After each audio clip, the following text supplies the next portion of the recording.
There's a bottle of water sitting somewhere near you right now, maybe on your desk, maybe in your bag, and somewhere in the back of your mind, there's a quiet tally running. Have I had 8 glasses today? Have I fallen behind? You might even feel a flicker of guilt if the answer is no, as if your body is quietly failing because you didn't hit a number. But here's something almost nobody stops to ask. Who actually measured this?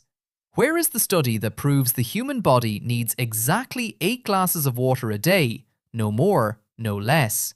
Because when you go looking for it, something strange happens. You can't find it.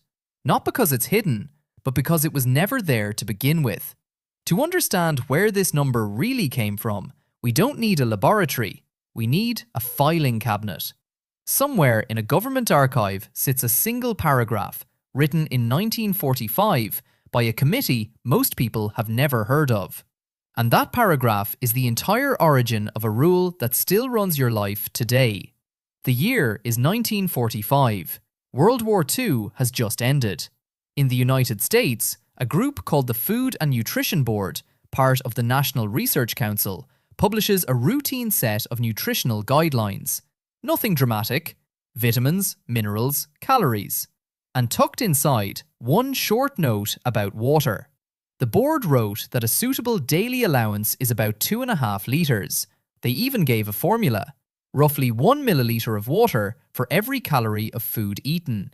For an average diet, that lands close to 8 glasses. So far, this actually sounds reasonable. This is not the myth yet. This is just a number. But the committee didn't stop there. They added one more sentence, right after the recommendation, a sentence that changes everything. Most of this quantity, they wrote, is already contained in prepared foods. Read that again. The 2.5 litres wasn't meant to come from a water bottle. It was meant to include the water already sitting inside your soup, your fruit, your vegetables, your coffee, your bread. The committee was describing total water intake from every source combined, not a separate quota of pure drinking water stacked on top of your meals. Somewhere between 1945 and today, that second sentence quietly disappeared. Nobody deleted it on purpose. There was no memo, no meeting, no villain twisting his mustache. It's simpler and stranger than that.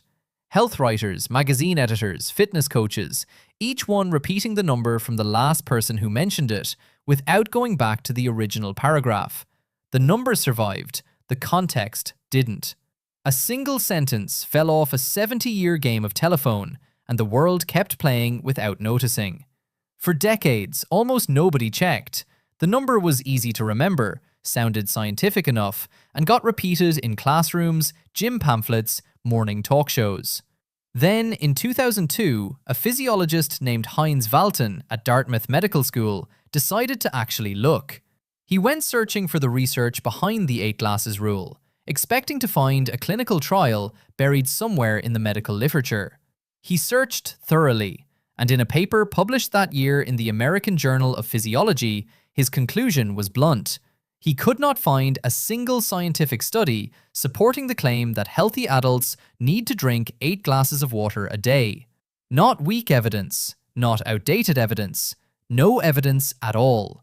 A rule quoted by doctors, printed on posters, built into fitness apps, traced back to nothing but a sentence that lost its ending in the 1940s. So here's the real question. If the evidence was never there, why didn't the rule die the moment someone checked? Because a myth doesn't need proof to survive. It just needs to be useful to someone.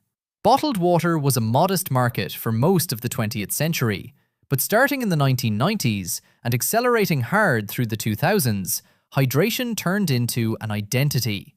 A reusable bottle became something you carried everywhere, a visible signal that you took your health seriously. Apps appeared that buzzed your phone every hour, tracking ounces like a second job. Wellness brands built entire product lines on the idea that plain tap water wasn't enough, that you needed the right water, alkaline, electrolyte boosted, sold at a premium most people never questioned. Nobody sat in a boardroom and invented the 8 glasses rule to sell bottles. That's not how it happened. It's something quieter and, honestly, more unsettling. The rule worked even when it was wrong. Not because your body needed it, but because guilt is easier to sell than biology.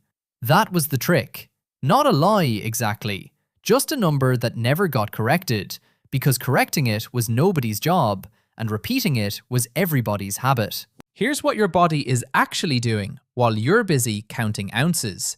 It has a system for tracking hydration, refined over millions of years, and for most people, most of the time, it's remarkably good at keeping you in a safe range.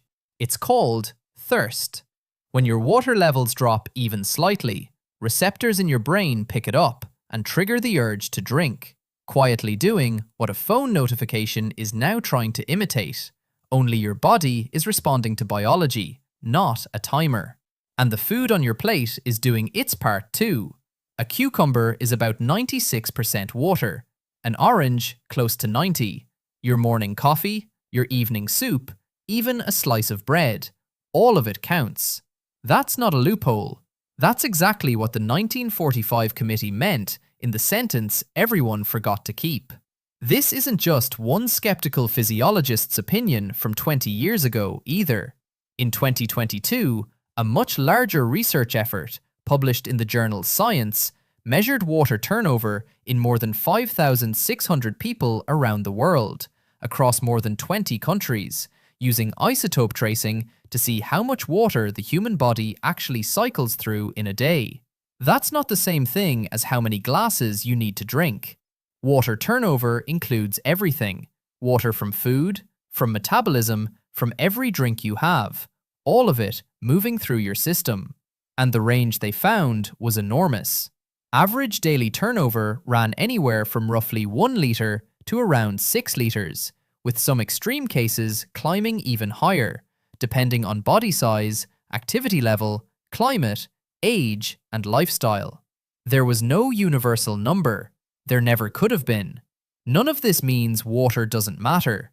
Heat, intense exercise, illness, pregnancy, older age, certain medical conditions, all of these can genuinely change what your body needs, and in those situations, drinking on a schedule rather than waiting for thirst can be the smarter move.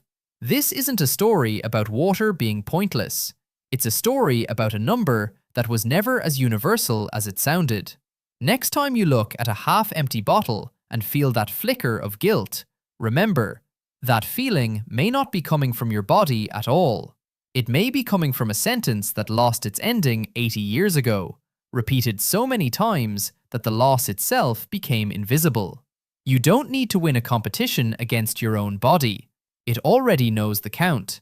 It knew long before anyone wrote the number down, lost the context, and started selling it back to you, one bottle at a time. If you found this video interesting, consider subscribing to support the channel, and let me know in the comments what topic you'd like to see next. Thanks for watching until the end. I'll see you in the next video.